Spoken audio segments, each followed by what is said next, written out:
And now, a very special edition of The Shannon Knight Show with host Casey Armstrong and Shannon Knight, dedicated to the life and legacy of Kristen-Fay Wilson and her organization, Options for Life. Shannon Knight. Hi. How are you doing? I'm so happy to have you back on. I know this is a very, very amazing month and time for you and for all the people that you help. Thank you so much. I'm really grateful to be on your show again. It's been 4 years to the date. 4 years. I remember it. It was September, of course. The book was coming out, and your story was so awesome that we put it in as number 11, and that was an awesome time. Do you think back at that time sometimes? I do. It was 9/11. I'd never been to New York. I remember being at your radio station when we were promoting your book, Simply Amazing. Can you believe it? Now we're at 11 years, and the story is just even greater because I've met so many other survivors. Listening to them helps me reflect on my own journey and what I've been through. I feel more blessed than ever before being part of your Simply Amazing book, Chapter 11. I got the nickname 11 now because of that, which I love, very endearing. But they shared in your book how courageously they overcame severe and life-threatening challenges, showing us through their experiences, just like I try to do with my own experience, how it isn't just being a survivor. A two-time survivor, might I add. Thank you, stage 3 and stage 4. It was scary the first time, and getting it the second time, boy, let me tell you, you're not living in autopilot anymore. You can relate to that with your own personal story. We've all got something that we've had to push through, and what we do with that is so important. Yeah. How we handle it. If you look back, I was saying in the beginning that thank God that you're celebrating 11 years. When I put it together in that book with the Holocaust survivor and the parents of the autistic kid, your story 4 years ago, and that you're celebrating 11 years of beating lights out, as I call it. I could say it now. They thought that you might not have made it, and that kind of scares the hell out of me. But here you are 11 years later. What does that do to somebody? How do you feel about yourself? I mean, it's just like, it's got to be an incredible feeling, Sometimes it hits me. Something will trigger me, and I'll remember the conversation with the doctor, and my daughter sitting there diligently recording everything so that she could play it back to me in case I didn't hear something, telling her and me that I've only got 3 to 12 months to live. This was September 2010. He didn't know that I was going to find alternative cancer treatment. There were other options, and I would go to see him in hospital. In his mind and in his profession, that really was the truth to him. Yeah. That's it. Lights out, like you said. Let me just ask right now. Take me to the present about what's happening with you now and in the last 4 years since that last interview. There's a lot that's going on. And is Shannon helping people? Oh yeah, I guess she is. That's definitely gonna happen. But take me through it. Last 4 years up until now, what are you working on, and what's going on with you? In the last 4 years, just listening to people trying to raise money in a very creative way because they couldn't have public events. COVID-19 had people on lockdown. They couldn't gather together to hold these big events that would help raise money to save their life. Mm-hmm. I've gotten married. Yeah, I love that guy. Really good guy. We're going to be selling our 3rd year of marriage in December. Nice.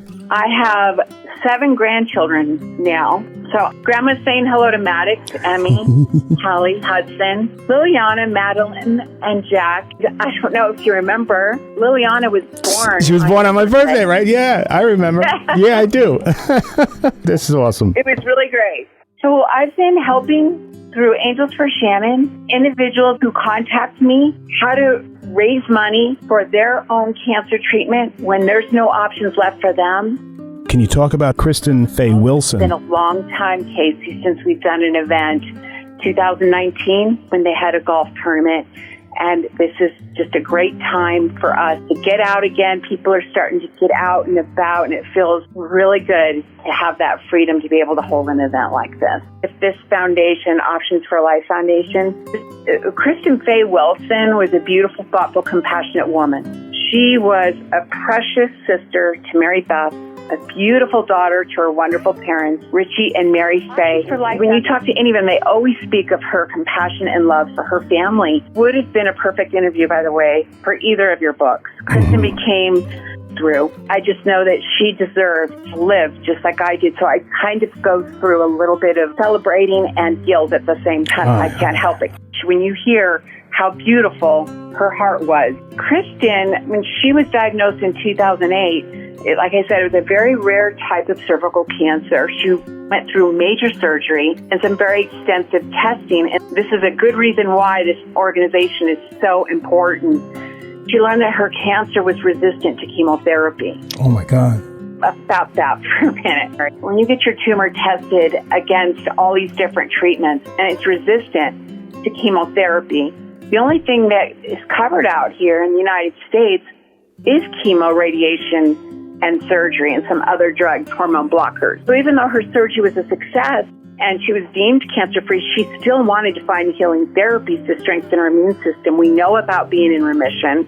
We know how it can come back. But unfortunately, her insurance didn't cover any of the treatments that she wanted to do where her body would have actually responded to the treatment. Chemo was out. It was out of the list of treatments she could do. Wow. Medical claims were being rejected. Bills were adding up. And PET and CT scans, other radiology testing were declined by her health insurance. This happens to a lot of people. They're the ones that contact me. Her parents went all around the world to find other healing therapies, even Germany. There wasn't a thing they wouldn't do for Kristen. And Kristen always expressed gratitude to her parents for helping her with the medical bills financially, which really hit Kristen's heart. When she was in remission, she got married, celebrated her first wedding anniversary. She never lost sight of those who were less fortunate than her. In fact, her heart just expanded more and more because that's the kind of woman she was. She shared her vision, her mission of what she wanted, her dream for Options for Life Foundation. And it was her desire of others who were less fortunate than herself. Think about that. I've talked to a lot of people, Casey, they're sick, whether it's cancer or something else, and it's not to be very self-involved during that time. You're hurting, you don't feel well. Kristen was different. It lit a fire in her heart. One day, she sat around the kitchen table with her family and planted that seed. When she shared with her family that she wanted to start Options for Life Foundation so that she could help those who were less fortunate financially, to be able to get these treatments that our health insurance doesn't cover, it seemed like an enormous undertaking to the family, but nothing deterred her from her mission. Even 6 months later, when she was diagnosed again with a cancer recurrence and had to fight for her life again, and it only emboldened her more to undertake the task of starting the Options for Life Foundation, which reminds me so much of why she would be a perfect guest on. I was just thinking, Shannon, like, why wasn't a chapter of it would be awesome? This woman sounds like she should have a series of books. I guess I'm so fond of her because she sounds a lot like someone I know that I'm kind of close with. Just that feeling of helping the other people, even when you are up against some challenges. And that's who you are. I can see why you identify with her. And it's funny because we've talked more. Her mom and I have talked so much more as we get closer to this fundraising event. And there are so many parallels, even a special place on the beach that Kristen went to do some deep thinking. And Really? Her family was, looking for. It was Paradise Cove in Malibu. And I wrote about that in my book, Grateful Heart, Casey. Okay. I did the same thing, same exact beach. No way. When I was told on September 9th that it was over for me and I had 3 to 12 months to live, I took a walk and had a private conversation with God. I have no doubt everyone that is on the board of directors who's carrying this mission through can still feel her passion and her desire for this to be a huge success. And sadly, Kristen lost her battle with cancer in 2012 due to unforeseen complications, not the actual cancer, which happens a lot. But still, even though Kristen did not live to see the results of her vision, she clearly laid out all the groundwork for the foundation. And she made sure her loved ones knew what her dream was to help others that were facing cancer. Kristen sounds amazing. It's like she's in action today. Her heart and passion remained in the hearts of all of us. Their whole board of directors, they knew her mission, and therefore, she's accomplished her dream long after she's passed. Wow. On her website, the Options for Life Foundation website, it's dedicated to Kristin-Fay Wilson, whose kindness, generosity, bravery, and devotion will never be forgotten. It's right on the top of their website. Shannon, have you been to that place at the beach that she used to go to in Malibu? It's so crazy that you asked me that, because I want to go there and take a picture of my book on that spot. Yeah. You have helped so many people that have gone down this road unwillingly to hook up with a soul. I know now that she passed in 2012, but I guess I'm in my old age, I'm finding something about energy, you know. Kristen's still around here, and there's a bond that you guys have, and Kristen is still affecting so many people.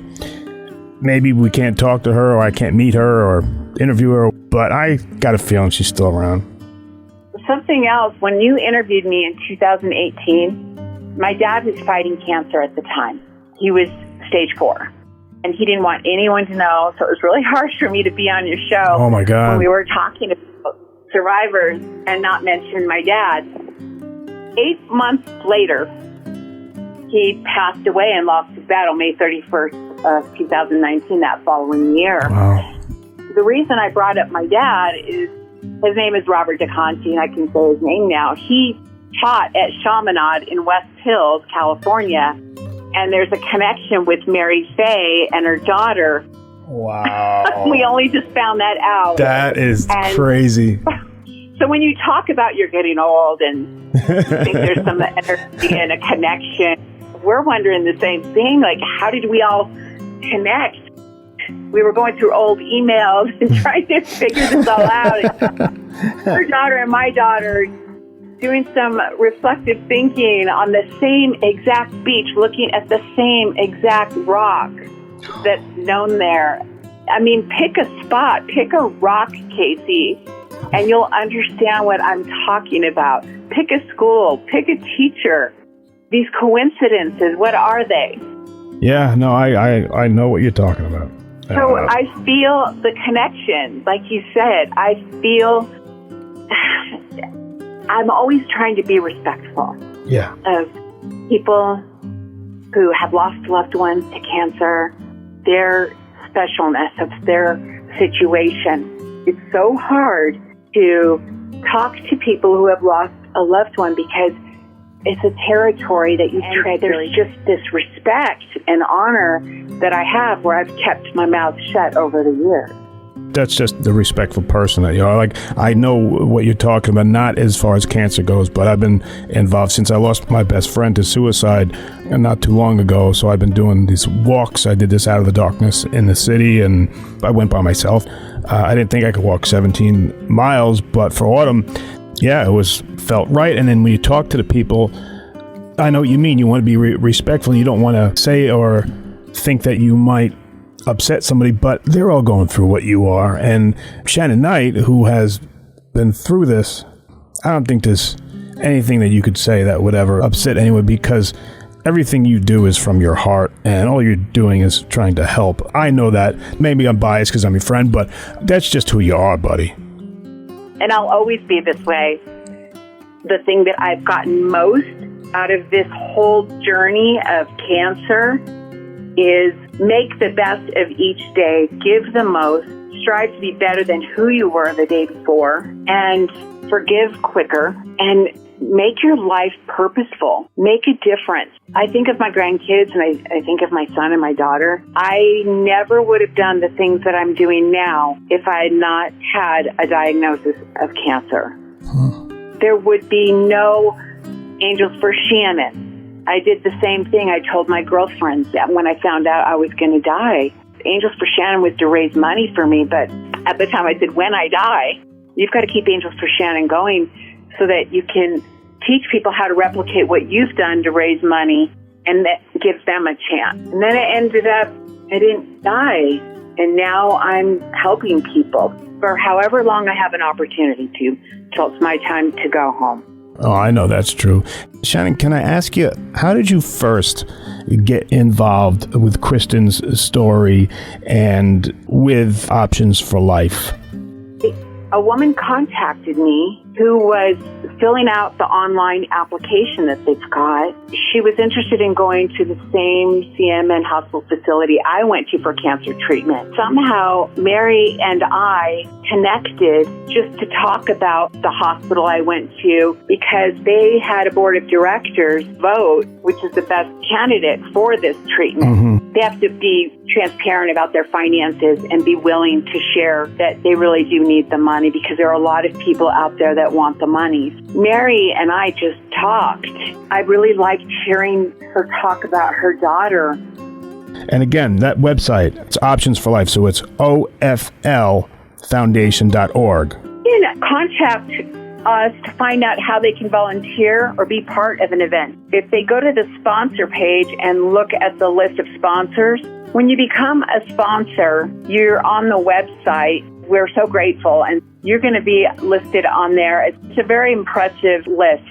Well, anything to do with you and Kristen and what you guys are trying to do and how you're helping other people. I am so lucky just to having this conversation with you. And it's such a great foundation. People should be Hey, Shannon, I wanted to ask you, how is your coaching going? Because if anyone can help somebody, I would believe that you would be more than accredited from going to hell and back. If someone can have a coach like you, I think they're in good hands. Tell me about the coaching. How's it going? I will.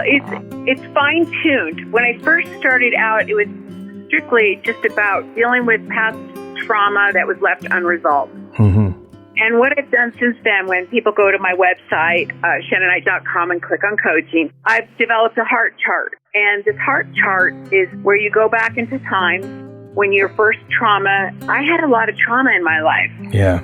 So you go back, and people like to measure. They want measurable results, whether it's a PET scan, your blood sugar. We want a number. I've developed a way to measure where our faith was at, where our self-compassion was, where our fear was, where our faith was, and the final one is our soul purpose. And when you go there, you can see an example of my heart chart. In my younger years, I was kind of living on autopilot. A lot of people that are doing this heart chart, they're realizing they've come a lot further than they realize. The self-compassion component of our emotional healing, learning what that is my greatest focus, because we're so hard on ourselves as we get older. We beat ourselves up emotionally. The worst critic in our life is in our own head. Oh, yeah. That's my focus with my life coaching, is giving tools, assignments, worksheets, exercise, even a book with 40 days of activities so that they can actually measure their results and see how much self-compassion they were lacking, how much more they were feeding their fear instead of feeding their faith, and how that all worked together in play with finding out what your soul purpose is in life. I didn't find out what my soul purpose was till I dropped the critic, kicked her out of my head, till I would start feeding my faith, and all of it started to shift. People are learning that it's actually something intentional. You can't be self-compassionate on autopilot. We tend to be more critical. There's people that we have pushed out of our lives because they're too critical or verbally abusive. When they have to write down their thoughts in their own head and start recognizing their own self-talk, it's pretty extraordinary how much they didn't realize they were lacking in self-compassion. And that self-awareness is the greatest reward in my coaching, is to watch that unfold with each of my clients. Wow. Tell people again how to get a hold of you and how that process starts. Do you do like a consultation or something? You talk on the phone to see if you're a fit? Yeah, I have a website, ShannonKnight.com. And when you go there, you can click on the coaching. I do retreats. That's the best way. It's even got my phone number. Okay. Don't forget about the book either. Shannon is the best-selling author of Grateful Heart, Memoirs of a Cancer Survivor. Shannon, you're just a great guest, and can't wait to talk to you more about this. Sounds like such a great opportunity. This foundation is amazing. But for the listeners, you can count on Shannon coming back here. We'll see if we can get some more people from the foundation with Shannon and support and donate and just be a part of something bigger than us. And last question I want to ask you, if there's something that you could say to Kristin-Fay Wilson, if she was here and you could speak to her and say something, what would it be? First of all, I got goosebumps and tears. I would tell her thank you for sharing her dream and her vision and her mission while she was sick. There are so many people I've spoken to who feel that because they're sick, that their life has no meaning or value or purpose. And on the contrary, she has proven that to be the exact opposite. I thank you, Kristen, for sharing your dream and your vision when you were going through your own turmoil and facing fear. You still shined a light. You still shared your dream. And because of that, you're alive through all of us in your mission as we all keep that promise and make it come true for you. This has been a very special edition of The Shannon Knight Show with host Casey Armstrong and Shannon Knight, dedicated to the life and legacy of Kristin-Fay Wilson and her organization, Options for Life. I took my love, took it down. I climbed a mountain and I turned around. And I saw my reflection in the snow-covered hills till the landslide brought me down. Oh, mirror in the sky, what is love? Can the child within my heart rise above? Can I sail through the changing ocean tides? Can I handle the seasons of my life?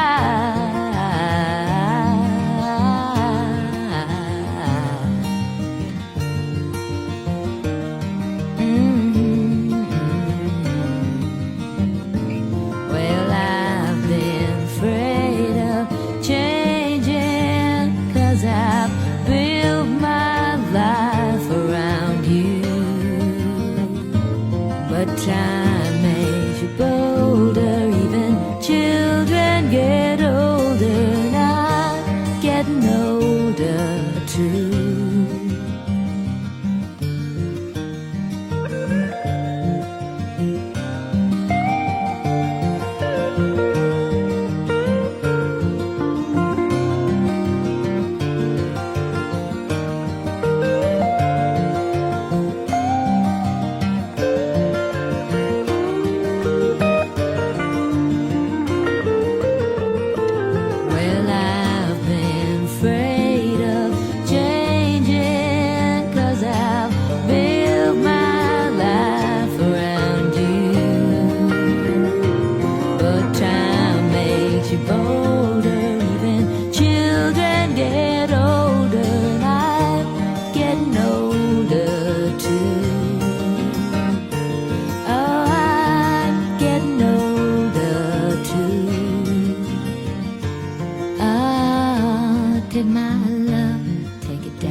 In the snow-covered hills where the landslide bring down.